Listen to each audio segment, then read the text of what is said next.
Eu nunca deveria ter aceitado aquele emprego. O desespero, no entanto, é um conselheiro traiçoeiro e a oferta parecia boa demais para recusar. Era simples: vigiar uma casa antiga, isolada no topo de uma colina durante a noite. O proprietário, um homem taciturno e de olhar vazio, entregou-me uma chave enferrujada e apenas uma instrução: não abra a porta do porão. Essas palavras deveriam ter sido suficientes para me fazer desistir, mas o pagamento era irresistível. A casa exalava o cheiro de madeira apodrecida e guardava um silêncio estranho, quase pulsante, como se respirasse em uníssono com as sombras. Os corredores eram longos e escuros, cheios de quadros antigos que retratavam o mesmo rosto pálido e vazio em diferentes poses. Os olhos pintados pareciam me seguir. Sentia um desconforto crescente, mas continuei com minha vigília. Por horas, o único som era o estalar do assoalho sob meus pés. Então, às 2 da manhã, algo mudou. Um arrastar de móveis ecoou pela casa, vindo do porão. Meu coração deu um salto. Tentei ignorar, mas minha curiosidade era como uma coceira impossível de aliviar. Caminhei até a porta do porão, hesitante. Encostei o ouvido na madeira. O som continuava, agora misturado com sussurros baixos e irregulares. Quando ouvi meu nome, recuei tão rápido que quase tropecei. Minha respiração estava ofegante e o ar parecia pesado. Corri até a cozinha e peguei a faca mais afiada que encontrei. Algo não estava certo, e eu precisava entender o que era. Quando voltei ao corredor, a porta do porão estava entreaberta. Um frio percorreu minha espinha. Eu sabia que a havia trancado. Desci os degraus com passos vacilantes, cada ranger me fazendo desejar voltar atrás. O ar ali era gelado e úmido e o cheiro de terra invadia minhas narinas. No fundo do porão, uma lâmpada solitária balançava, lançando sombras frenéticas nas paredes. Sob a luz, uma figura agachada cavava o chão com as mãos nuas. "Quem está aí?" Minha voz saiu fraca, quase um sussurro. A figura parou, erguendo-se lentamente. Quando virou, percebi que não era humano. Seus olhos brilhavam como brasas e sua pele parecia remendada com pedaços de carne costurada de diferentes tonalidades. Abriu a boca, mas o som que saiu era um grito agudo, não humano, que reverberou pelas paredes e pelo meu peito. Girei nos calcanhares e corri, mas os degraus pareciam infinitos, como se eu estivesse preso em um pesadelo. Senti algo frio e viscoso agarrar meu tornozelo. Olhei para trás e vi mãos, dezenas, centenas de mãos saindo do chão, tentando me puxar para a escuridão. Eu lutei, gritei, arranhei as tábuas. Com um esforço desesperado, consegui me soltar. Subi correndo os últimos degraus e saí da casa sem olhar para trás. Quando o sol nasceu, devolvi a chave ao proprietário sem dizer uma palavra. Nunca mais voltei àquela colina, mas às vezes, no silêncio da noite, ouço aquele grito ecoar ao longe, um som que sussurra meu nome, chamando-me de volta para onde eu nunca deveria ter ido. Viajar à noite sempre foi algo que eu evitava, mas naquela madrugada o atraso me obrigou a pegar a estrada. O céu estava negro, sem estrelas, e o farol do carro mal iluminava os poucos metros à frente. Uma neblina densa cobria a estrada e as placas ao longo da rodovia pareciam apagadas, como se estivessem escondendo algo. O GPS havia perdido o sinal a quilômetros, mas eu continuei dirigindo, acreditando que logo encontraria algum ponto de referência. Após uma curva fechada, percebi algo estranho. Eu já havia passado por aquele trecho antes. Reconheci uma árvore retorcida que parecia apontar para o céu, como uma mão deformada, mas isso era impossível. Eu não tinha feito nenhum retorno. Desacelerei, tentando entender o que estava acontecendo, e olhei ao redor. A paisagem parecia intocada, como se o tempo tivesse parado. Foi então que eu a vi. Na beira da estrada, uma figura solitária caminhava. Era uma mulher com um vestido branco sujo e rasgado. Seus passos eram lentos, quase arrastados, e sua cabeça estava ligeiramente inclinada para o lado, como se estivesse ouvindo algo no vento. Parei o carro e abaixei o vidro, hesitante. Antes que eu pudesse dizer uma palavra, ela olhou diretamente para mim. Seus olhos eram fundos e negros, como se não houvesse vida neles. O frio que percorreu minha espinha foi como uma lâmina cortando minha carne. A mulher ergueu a mão e apontou para a frente sem emitir som algum. Sua mensagem foi clara. Eu deveria seguir. Mas algo dentro de mim, um instinto primitivo, gritava para não continuar. Mesmo assim, acelerei tentando deixá-la para trás. Mas no espelho retrovisor ela ainda estava lá. Sua posição estava errada. Era como se ela nunca tivesse se movido. Alguns quilômetros depois, a estrada mudou. O asfalto ficou irregular, com rachaduras e buracos, como se há anos ninguém passasse por ali. A neblina ficou mais densa e o som dos pneus na estrada começou a desaparecer, como se estivesse dirigindo no vácuo. Então, ao longe, avistei uma pequena cabine de pedágio, iluminada por uma luz fraca e amarelada. Encostei o carro, esperando encontrar alguém para pagar o pedágio, mas a cabine estava vazia. Havia apenas uma placa pendurada, escrita à mão com uma mensagem desconcertante: "Volte enquanto pode." Uma risada distante ecoou na noite, vinda de todos os lados, e meu coração disparou. Acelerei o carro, deixando a cabine e o som daquela risada para trás. A estrada parecia se esticar infinitamente à minha frente, como se eu estivesse preso em um labirinto sem fim. A árvore retorcida surgiu novamente à frente, seguida pela mulher, parada no meio da estrada. Desta vez ela estava imóvel, como uma estátua. Freiei bruscamente, mas não tive tempo de desviar. Quando o carro passou por ela, senti um impacto seco, como se tivesse batido em algo. Saí do carro tremendo e olhei para trás esperando ver a mulher caída, mas não havia nada. O silêncio era absoluto e sufocante, como se o mundo tivesse se fechado ao redor de mim. Voltei para o carro, tentando dar partida, mas o motor não respondia. Foi então que, pelo retrovisor, eu a vi. Ela estava lá, no banco de trás, olhando diretamente para mim. Seus dedos frios tocaram meu ombro e eu senti meu corpo paralisar. Sua voz, como um sussurro gelado, finalmente quebrou o silêncio. "Você não deveria ter vindo." O mundo ao meu redor começou a escurecer, e a última coisa que ouvi foi sua risada, agora próxima, aterrorizante, como se ela estivesse dentro do meu próprio ser. Quando acordei, o carro estava parado no mesmo ponto de onde comecei a viagem. A estrada estava intacta, como se nada tivesse acontecido. Olhei ao redor, mas nada parecia diferente. A única coisa que mudou foi a sensação de que algo ou alguém estava me observando. Decidi que nunca mais viajaria à noite. Mas, às vezes, quando estou dirigindo, vejo a mesma árvore retorcida e, por um momento, sinto o olhar gelado da mulher sobre mim, como se ela nunca tivesse realmente partido. A estrada nunca termina, e quem a percorre jamais será o mesmo. A casa sem saída. Eu nunca imaginei que aceitar um simples convite para uma visita à casa de um velho amigo pudesse me levar a um pesadelo indescritível. A casa, isolada no topo de uma colina, parecia inofensiva à primeira vista, uma construção antiga, mas charmosa.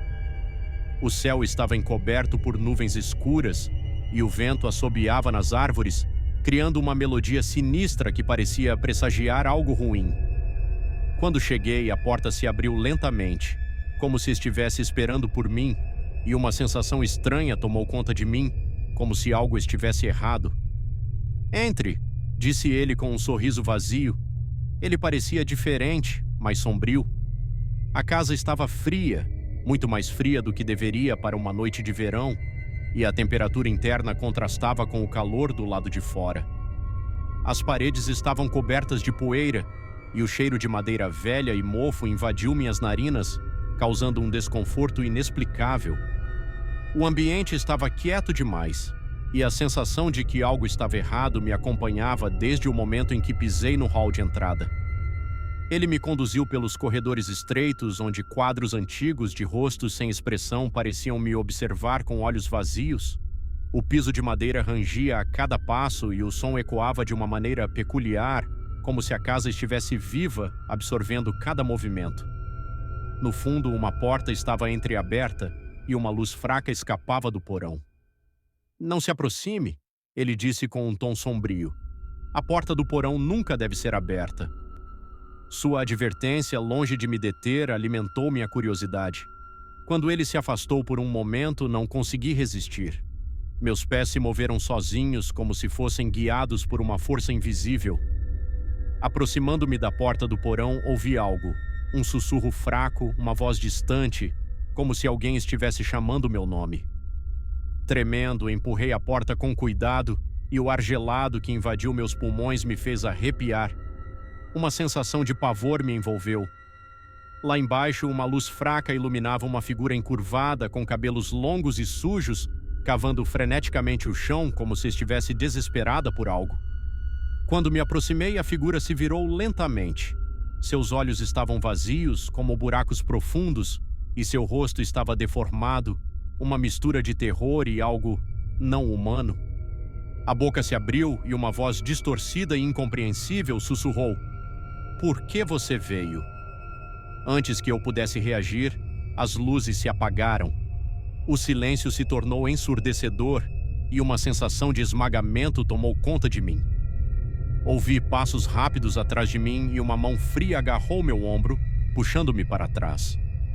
Meu corpo entrou em pânico e comecei a correr em direção à escada.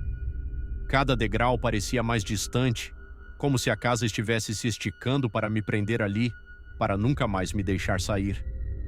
Quando finalmente cheguei à porta, ela estava trancada, como se tivesse sido selada pela própria casa. Comecei a gritar, mas nenhum som saiu da minha boca. Estava preso, sozinho, dentro de algo que parecia ter vontade própria, algo que não queria me soltar. O ar ficou denso, pesado, e uma risada baixa e sinistra ecoou pelo porão. "Você não vai sair", disse a mesma voz distorcida, e eu percebi, horrorizado, que ela estava em todos os lugares, me observando de cada canto escuro da casa. Corri pela casa desesperado, tentando encontrar uma saída, mas não havia mais saída. Cada corredor parecia me levar de volta ao mesmo ponto, como se a casa estivesse se tornando um labirinto sem fim. As paredes se fechavam, o ar estava mais denso, quase como se estivesse sendo engolido. O relógio no meu pulso marcava uma hora que não fazia sentido, e o tempo parecia se repetir, sem nenhuma explicação lógica. O homem, meu amigo, apareceu ao meu lado, sorrindo, com aquele sorriso vazio que não era mais humano. Ele parecia se divertir com minha agonia, com meu pavor. Foi quando percebi, com um terror absoluto, que a casa estava presa em um ciclo. Eu também estava preso. Não havia como escapar. A casa nunca me deixaria ir. De repente, tudo se apagou. Eu acordei, mas não estava em minha cama. Estava de volta àquela casa, na mesma sala, o relógio marcando a mesma hora. A porta do porão estava aberta e a sensação de que eu estava preso ali para sempre me consumiu por completo. O pesadelo nunca terminaria. A casa nunca me deixaria sair. O sussurro da floresta. Eu nunca acreditei em lendas até que fui forçado a confrontar uma delas. Fui convidado para passar o fim de semana em uma casa isolada na floresta, de um amigo que, ao que parecia, gostava do silêncio e da solidão. Cheguei ao local já ao cair da noite. O céu estava coberto de nuvens escuras e a floresta parecia ainda mais densa do que o normal. O vento cortava o ar, carregado de um cheiro estranho que eu não conseguia identificar. A casa, uma construção antiga, estava quieta. O único som que se ouvia era o das folhas secas sendo sopradas pelo vento. Ao entrar, percebi que algo estava fora do lugar. O ar estava gelado e as paredes cobertas por tapetes desbotados pareciam absorver a luz da lâmpada. Meu amigo não estava por ali. Apenas uma carta na mesa, escrita com uma caligrafia apressada, dizia: "Não saia depois de escurecer." Ignorei o aviso, certo de que era apenas uma superstição. No entanto, conforme a noite avançava, uma sensação estranha começou a se espalhar pelo ambiente. O silêncio era perturbador e os sons da floresta do lado de fora pareciam mais próximos do que nunca. Em algum momento ouvi algo, um sussurro distante. A princípio pensei que fosse o vento, mas logo ficou claro que não era. O som se aproximava vindo da floresta. Não era algo natural. Era como se alguém estivesse chamando meu nome, sussurrando baixinho, mas com uma clareza arrepiante. A princípio tentei ignorar, mas algo me forçou a olhar pela janela. Lá entre as árvores vi uma figura em pé, de costas para mim. A pele de sua cabeça era pálida e o corpo, coberto por trapos sujos, parecia se mover lentamente para a frente. Meu coração disparou. A figura parou de repente e, para minha surpresa, virou-se, encarando-me através da janela com olhos completamente negros. Um calafrio percorreu minha espinha e o sussurro se intensificou, agora vindo diretamente de dentro da casa. Corri para trancar todas as portas e janelas, mas o ambiente parecia cada vez mais apertado, como se as paredes estivessem se aproximando. De repente, uma batida na porta da frente me fez saltar para trás. Uma voz baixa e suave sussurrou: "Deixe-nos entrar." A voz era impossível de identificar, mas havia algo nela que me fez sentir como se eu estivesse sendo observado por algo que não era humano. Eu não sabia o que fazer. A figura estava agora ao lado da casa, e o sussurro parecia em todos os lugares, ecoando pelas paredes. Tentei sair pela porta dos fundos, mas, ao abrir, me deparei com o vazio da floresta, onde uma sombra maior se movia lentamente. A porta bateu com força e a casa inteira pareceu tremer. O sussurro estava mais forte agora, vinda do piso superior. Hesitei, mas a curiosidade me levou até as escadas. Subi lentamente e, conforme me aproximava do último degrau, um grito estridente cortou o ar. Lá em cima, na escuridão, vi algo que jamais esquecerei. Uma forma distorcida, com a cabeça virada para o lado, olhando fixamente para mim com os olhos completamente negros. Antes que eu pudesse reagir, a figura começou a se arrastar na minha direção, os passos ecoando pela casa como se estivessem sendo feitos em um ritmo desconexo. Eu não podia mais mover. Uma pressão enorme se formou em meu peito e o ar ficou irrespirável. Quando finalmente consegui me virar para correr, a casa estava cheia de sombras, todas se aproximando de mim. Corri até a porta, mas a figura apareceu à minha frente. A casa parecia estar viva, como se estivesse me impedindo de sair. O sussurro se transformou em uma risada baixa e macabra, e com um impulso final corri para a floresta, sentindo que estava sendo seguida. Nunca mais voltei para aquela casa, mas sempre que fecho os olhos à noite, ainda escuto aquele sussurro vindo das árvores, como se a floresta nunca me tivesse deixado ir.